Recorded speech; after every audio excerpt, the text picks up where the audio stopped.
What's up everyone, and thank you for stopping by. Today's project is this Honda lawnmower, and the problem is it's extremely tough to start, taking several pulls of the rope before it even tries and starts. Now I received quite a few suggestions on how I could get it working again, so today we're going to see if there's any hope for this mower. Let's take a good look at it, find out what's wrong with it, and hopefully we can fix it.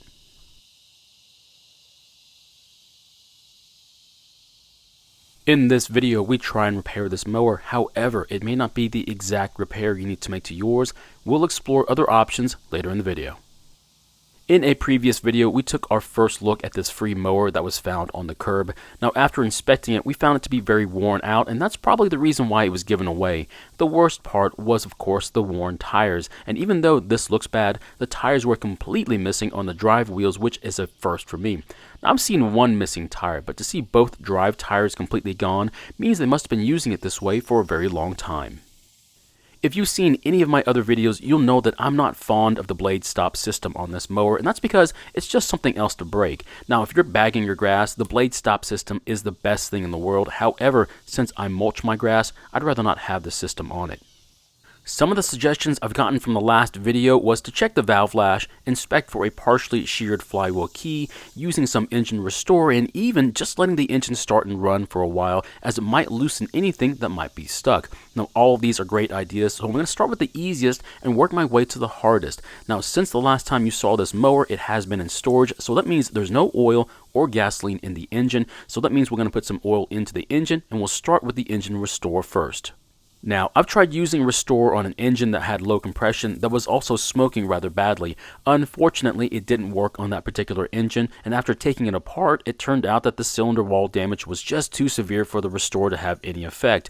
In that video, I only used 2 ounces, so this time, to give the Restore a good chance, I'm going to use the recommended amount of 4 ounces, which was only found on their FAQ site and not in the instructions on the can. I'll then fill the rest of the engine up with 20 W50 oil, and since this engine has an oil capacity of a little more than half a quart, that means a quarter of the oil is now engine restore. Also, make sure that when you check the oil, not to thread the dipstick into the filler neck, only to press it against it.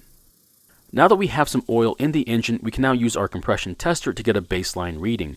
Now, these can be found online for less than $20, and they'll measure how much pressure your engine can make on the compression stroke. We want to see a reading well over 100 psi, and the higher the better. However, since this engine has a compression release that makes it easier to pull over with the rope, the reading will not be accurate. It will still give us a reading, but it'll be lower than normal. To use it, just remove the spark plug, then install the tester, and then pull the rope several times.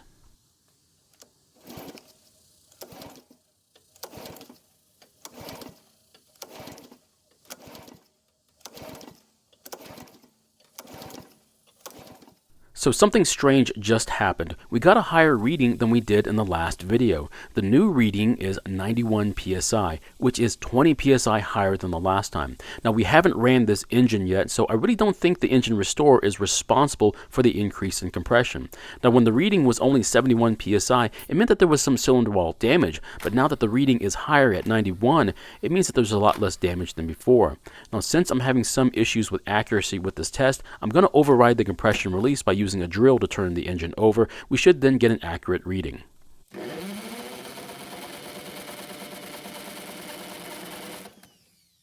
So when using the drill, the new reading is an amazing 161 psi, which means this engine is extremely healthy. I'm getting a little confused with all these different readings. The first time I do a compression test, I got 71 psi, and the second test was higher at 91 psi.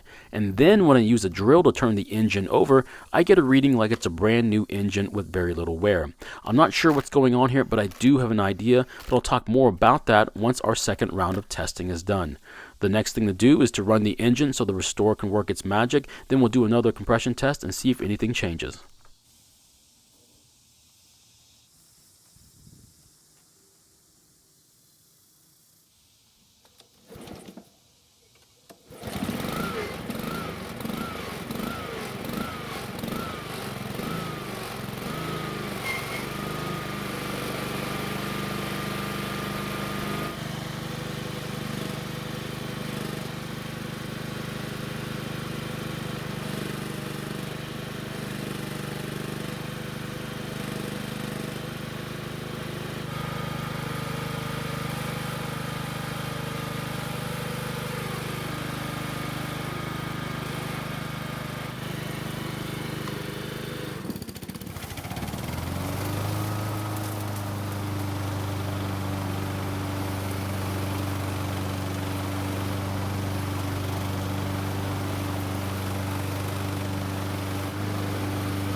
So surprisingly, the engine started on the second pull, and after a shaky start, it sounded great. So I used the mower for about 30 minutes, and I will say, this mower has some serious issues. Now this is the first time I've ever used this mower, so I was surprised at just how bad it was.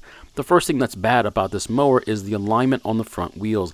I knew it was a bit off, but what's happening is the mower is pulling to the left, so I'm having to push the mower more to the right so it doesn't make a big arc.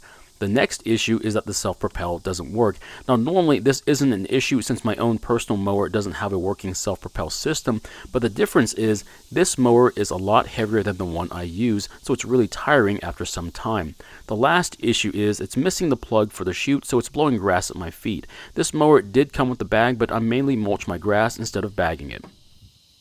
Now, since the engine is hot, I do want to check to see if the auto choke system is working correctly. If we remove the air filter, we should be able to see that the choke flap is in the open position, which it is. Then when the engine has cooled down, the flap should be in the closed position. The next thing we need to do is let the engine cool down so we can check the flap, and then we'll do another compression test to see if the engine restore has made any difference when it comes to the compression. Now, after getting the spark plug out of the engine, you'll notice that it looks almost brand new with just a hint of brown on it. This tells me that the engine's piston rings are in good shape. Now, if the rings were worn along with the cylinder walls, some oil would be able to get past the rings and then would get burned up in the combustion chamber. The extra oil would then coke up the spark plug with carbon deposits, so it wouldn't look like this at all. This is just another hint that this engine is extremely healthy.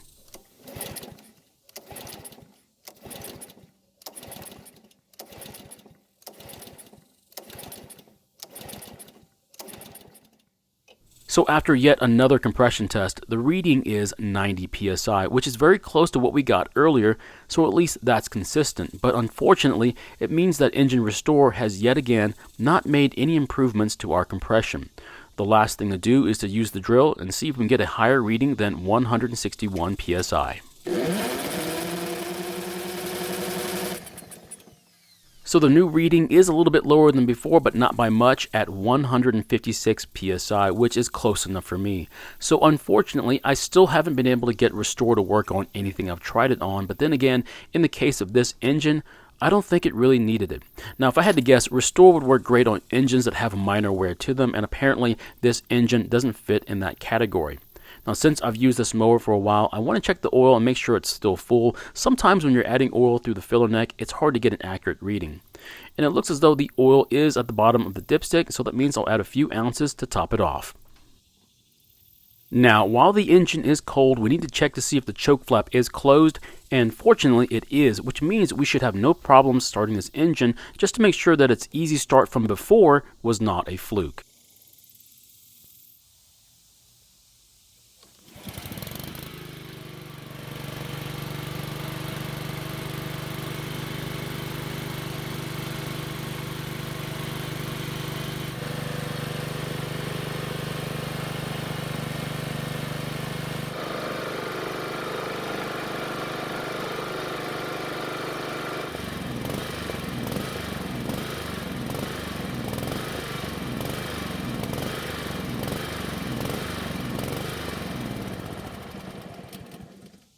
Now, if you hadn't noticed, I prefer to shut down my Honda engines by turning off the fuel valve. That way, there's no gasoline in the line or in the carb to go bad. If the gasoline does go bad, it'll happen inside the plastic tank, or it's a lot easier to clean than inside the carb. So what are my future plans for this mower? Now, even though the edge of the blade looks terrible, I think there's still plenty of metal on it for me to sharpen it, and the biggest problem I need to solve is the self-propel system. Now, even though the front end alignment is important, I think being able to use the mower without getting tired is a bit more important than how it's tracking. Now, while I have the mower on its back, I might also service the transmission as well, which is something you really don't have to worry about unless you want your mower to last for a very long time. And of course, one of the most important items I need to address are the rear tires. The only way to fix these is to get donor tires, but those are hard to come by, so that means more than likely I'll need to buy new replacements instead. So what do I think happened to this mower? Well, if I had to guess, I'd say this mower was put away in storage once it had too many issues with it, maybe in the hopes that they would one day fix it. The problem is that fixing all these issues would have been very expensive, so it went on the curb. Now by the time I got it, it developed a new problem. What I think happened was the piston was at the bottom of its travel where the cylinder is the tightest. It had been in storage for so long that the rings got stuck in their most closed position, which would then give you less than great compression and it'd be hard to start. But after multiple test starts and lots of compression tests, the rings freed themselves. Another reason why this engine would have regained its compression is that there might have been some debris or carbon keeping a valve from completely closing, and all that testing we did might have finally freed it, and then the compression came back to normal. So my question is, what do you think happened to this engine? Do you think it might be right, or do you think there might be a different reason why the compression returned to normal? Thank you for watching. I really do appreciate your time here. Please feel free to ask me any questions, and I hope to see you in the next video.